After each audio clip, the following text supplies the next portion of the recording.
Assalamualaikum warahmatullahi wabarakatuh. Perkenalkan, nama saya Muhammad Alif Alfian dari kelas Informatika 4B NIM 105841141105419. Baiklah, saya akan menjelaskan mengenai rekayasa komputasional analisis regresi. Masuk ke pengertian. Analisis regresi adalah salah satu metode untuk menentukan hubungan sebab akibat antara satu variabel dengan variabel yang lain.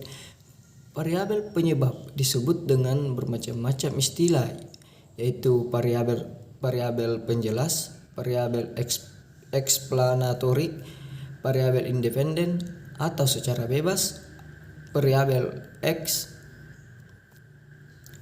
Lanjut ke jenis-jenis, di mana jenis-jenis tersebut dibagi menjadi dua bagian, yaitu regresi linear sederhana, di mana Y sama dengan perubahan tak bebas dan X sama dengan perubahan bebas, A konstanta, B kemiringan, di mana bentuk umum Y sama dengan A tambah BX. Lanjut ke regresi linear berganda, di mana Y perubahan tak bebas, Sn perubahan bebas ke N, dan A konstanta, Bn kemiringan ke N. Bentuk umum A tambah B1 X1 tambah B2 X2 tambah Bn Xn. Lanjut ke jenis kedua, regresi nonlinear. 1. Regresi eksponensial.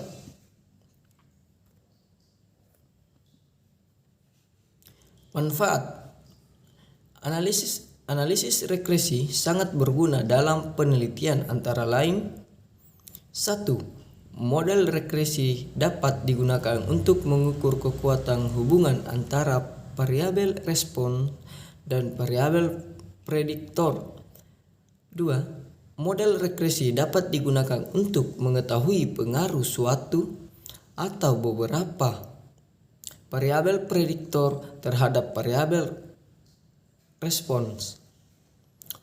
Model regresi berguna untuk memprediksi pengaruh suatu variabel atau beberapa variabel prediktor terhadap variabel respons.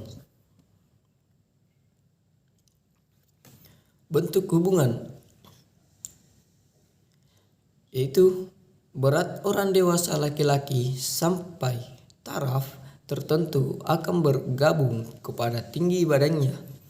Hasil produksi padi akan sangat tergantung pada jumlah dan kualitas pupuk yang digunakan. Hasil omset penjualan sebuah supermarket akan dipengaruhi oleh banyaknya pengunjung. Produktivitas kerja suatu institusi sangat bergantung pada motivasi kerja dan kompetisi pegawai pada institusi tersebut. Tekanan dari semacam gas akan bergantung pada besaran temperatur yang diberikan. Efektivitas organisasi yang sudah berjalan baik akan mendukung mekanisme proses pendistribusian beras bagi masyarakat miskin. Model-model. 1. Hubungan simetris terjadi apabila variabel yang satu disebabkan atau dipengaruhi oleh variabel yang lain. Hubungan asimetris terjadi antara dua variabel atau lebih, yang satu menyebabkan variabel yang lainnya. 3. Hubungan timbal balik terjadi apabila variabel yang satu dapat menjadi sebab dan juga bisa merupakan akibat dari variabel yang lainnya. Contoh kasus: seorang engineer ingin mempelajari hubungan antara suhu ruangan dengan jumlah cacat yang diakibatkan, sehingga dapat memprediksi atau meramalkan jumlah cacat produksi.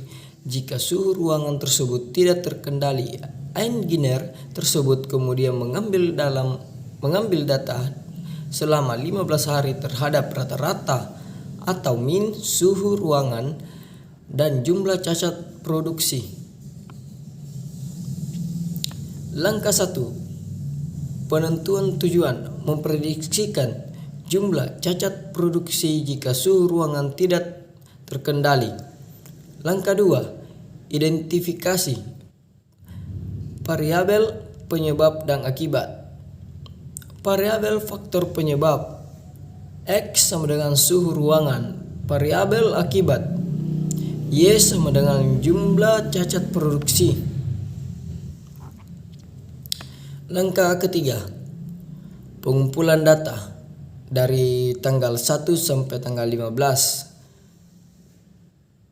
dan rata-rata suhu ruangan atau X dan jumlah cacat atau Y.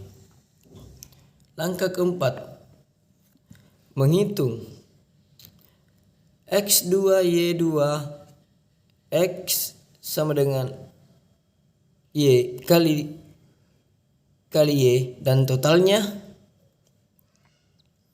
dari tanggal 1 sampai tanggal 15, rata-rata suhu ruangan, jumlah cacat, dan X kali Y. Dapat kita lihat dari layar.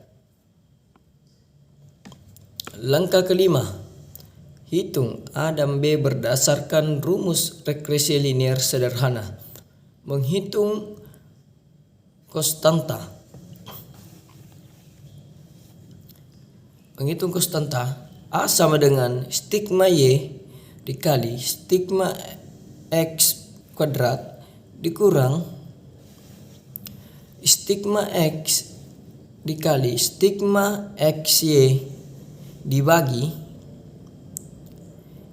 N kali stigma X kuadrat dikurang stigma X kuadrat, di mana nilainya kita substitusikan, yaitu A sama dengan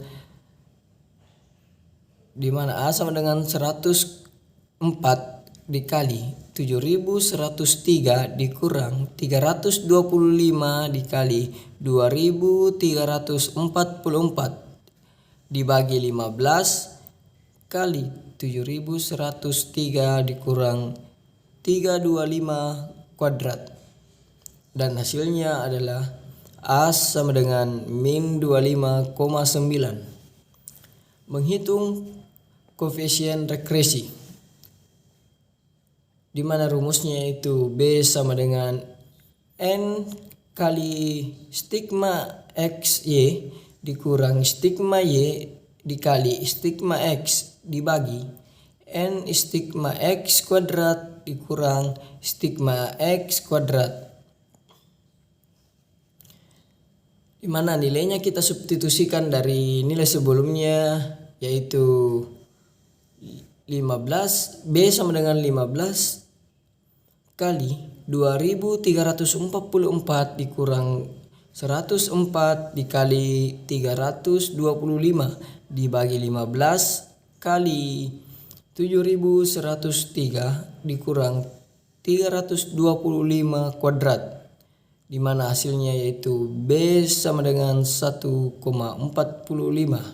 Langkah ke-6, buat model persamaan regresi.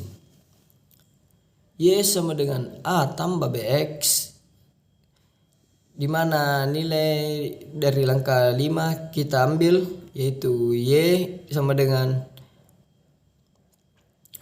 min 25,9 tambah 1,47 X. Langkah ke-7, lakukan prediksi atau peramalan terhadap variabel faktor penyebab atau variabel akibat. Prediksi jumlah cacat produksi jika suhu dalam keadaan tinggi atau variabel X, contohnya 30 derajat Celcius. Y sama dengan min 25,09 tambah 1,47 kali 30 Y sama dengan 19,01. Jadi, jika suhu ruangan mencapai 30 derajat Celcius, maka akan diprediksikan akan terdapat 19,01 unit cacat yang dihasilkan oleh produksi. Jika cacat produksi atau variabel Y yang ditargetkan hanya boleh 4 unit, berapakah suhu ruangan yang diperlukan untuk mencapai ruangan yang diperlukan untuk mencapai target tersebut?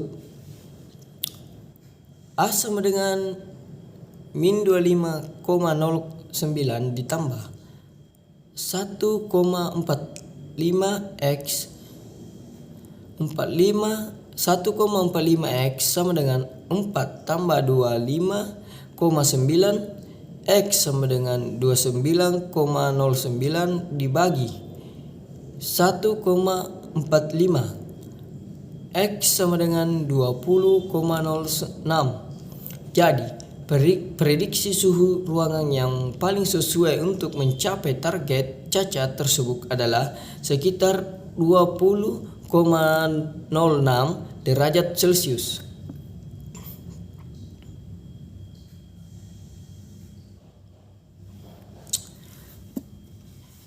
Baiklah, demikianlah presentasi dari saya. Jika ada kekurangan mohon dimaafkan. Assalamualaikum warahmatullahi wabarakatuh.